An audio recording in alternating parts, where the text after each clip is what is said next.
অভিযোগ বিষয়ে আমরা একটা খবর পাইছি, একটা পারিবারিক ঘটনা। হ্যাঁ, মারামারি একটা ঘটনা। আমরা দৌড়ে দেখলাম ক্যান্সার করা গেছে কিন্তু আসামি তারা ক্যাম্পেইনে রাখছে। আমি ক্যাম্পেইন থেকে নিয়ে যাবো। কে কারে মারছে?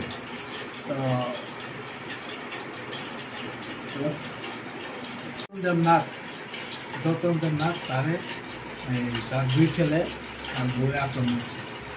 দুই ছেলে আর স্ত্রী আক্রমণ করছে। তারপর আমরা ক্যাম্পেতে গিয়ে আনছে।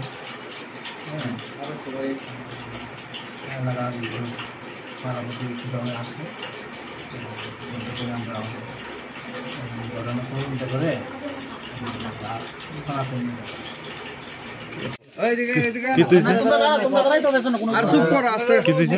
বর কথা কইছে, বর কথা বলে আমি বসি, বর করে তারপরে ইয়া বাজারে চাবি কই পুলি রুটে।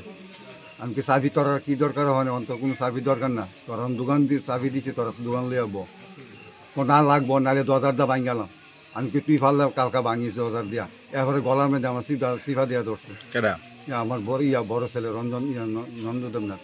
আচ্ছা, এরপরে আমি গ্যার গ্যার করে সিলাইতেছি, সিলানোর পরে আবার ভাড়া প্রতিবাসীরা উনতে শূন্য আইসিরা আমারে বাঁচাইছে। এখন কোনখানে আনছে তারা?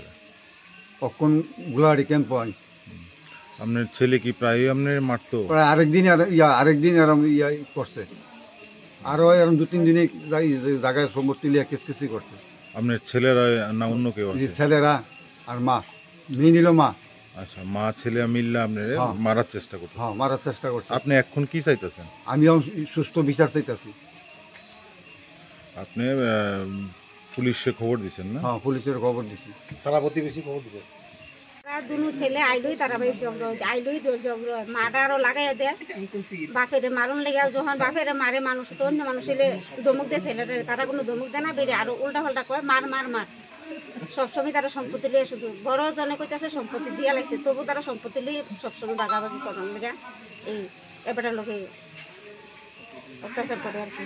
মানে বাবার সঙ্গে ছেলেরা প্রায়শই এমন করে? প্রায় সময় করে। আপনারা কি ওই পাড়ার লোক? আমরা ওই পাড়ার লোক। আজকে কি হয়েছিল ঘটনাটা? আজকে যখন 9টা বাজে তখন তাইনার ঘরের ভিতরে দুনো ছেলে দরজা বাড়ি দিয়া গেটও বাড়ি দিয়ে রাখছে। দুনো ছেলে তাইনারে কিতা কিতা জিগাইছে এটা আমরা জানি না, কিন্তু তাইনার একটু শব্দ আইতাছে। তখন পাড়ার আরেকজনে শুনছে, সেরা তাই বড় ভাইয়ের কাছে কইছে পরে দিয়ে বড় ভাইয়া সবাই জানাইছে পরে আমরা সবাই দৌড়ে আইছি।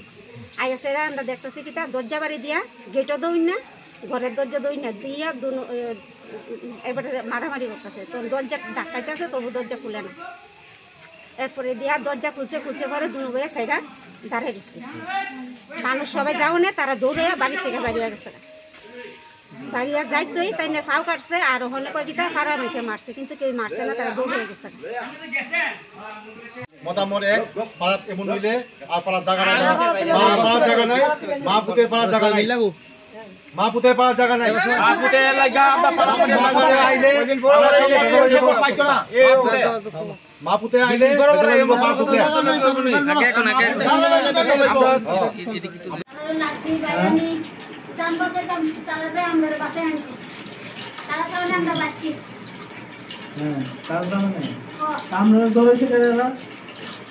তার আমরা তো কয়ে দিতে গঞ্জ পুলিশ স্টেশন গিয়ে আসলে বাবার লগে বাবারটা বাবা বুঝা লইতো তোমরা দেখো আমরা তো স্যার কারণ আমি সুস্থ পাড়া প্রতিবাসীর কাছে আমি সুস্থ বিচার চাই। পাড়া প্রতিবাসী অসুস্থ হয়েছে, বিচার করব। মণিপুর সম্প্রদায়ের কর্তৃপক্ষ আইছে, তারা কি লেগে আইছে এটা নিজে বুঝতেছেন। এটা তার বক্তব্যটা